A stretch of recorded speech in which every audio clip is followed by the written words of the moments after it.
பாருங்க, இந்தியாவில் இல்ல உலகத்திலே வித்தியாசமான பூங்காவை காட்ட போறேன். எவ்வளவு 1 கோடி செலவுல எப்படி இருக்குன்னு பாருங்க. இந்த மாதிரி பூங்காவை எங்கேயும் பார்த்துருக்க மாட்டேங்கிறதுக்காக காட்டுறேன். பாருங்க, பாத்தீங்களா எப்படி அருமையானத.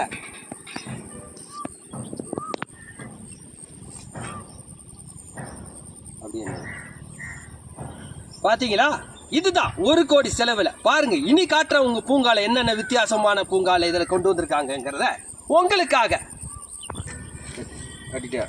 பாத்தீங்களா, இதுதான் நம்ம ஒரு பூங்கா. எவ்வளவு பூ இருக்கு பாத்தியா? இப்படிதான் சொல்லுவாங்க பூங்காங்கிறாங்க, ஒரு பூவை காணும். இந்ததான் பந்தலூர் பகுதியில இந்த மாதிரி 1 கோடி செலவுல அருமையான பூங்காவை நீங்க காட்ட போறேன். இனி நிறைய இருக்கு. பாத்தீங்களா, காடு நிறைஞ்சு கிடக்குது. இதத்தான் நம்ம ஒரு பூங்கா.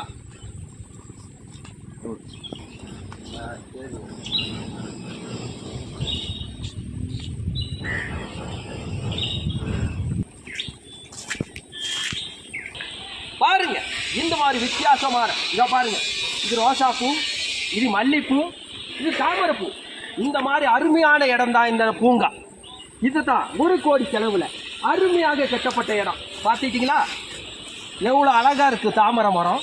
இந்த மாதிரி எல்லாம் எங்கேயும் கிடைக்காது. சுத்தி பாருங்க, இங்க பாருங்க எப்படி இருக்கு அருமையா. அப்படியே நீங்க வந்து பூங்காக்கு வரும்போது தண்ணி இல்லைன்னு நினைக்க கூடாது. அந்த அளவுக்கு இடமான மகிழ்ச்சியாக வாசனை நிறைஞ்ச இடம் இது.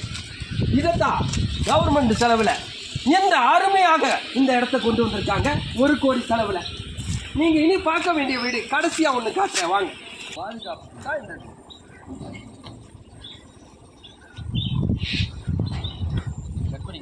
விளையாட்டோட இருக்கு. இதுக்காகத்தான் நீங்க பாக்குற 90 கோடி ரூபாய். இதை பாதுகாப்புக்கு தான் இவ்வளவு மதிச்சது. இதுக்கு தான் 1 கோடி பக்கம் செலவு பண்ணிட்டு இந்த பூங்காவை அமைச்சிருக்காங்க. இந்த மாதிரி சலுகை எல்லாம் இந்தியாவில் எங்கேயும் கிடைக்காதுங்கிறதுக்காக தான் இந்த வீடியோ போடுறேன். இதே மாதிரி பூங்கா எங்கேயாச்சும் உங்க ஊர்ல இருந்துச்சுன்னா அதை போடுங்க. நான் சொன்னதை மாத்திக்கிட்டு அருமையான நேரத்தை வாங்க. இந்த பூங்காக்கு 1000கணக்கான பேர்த்துக்கு இடம் இருக்குன்னு சொல்லிட்டு நான் வைக்கிறேன்.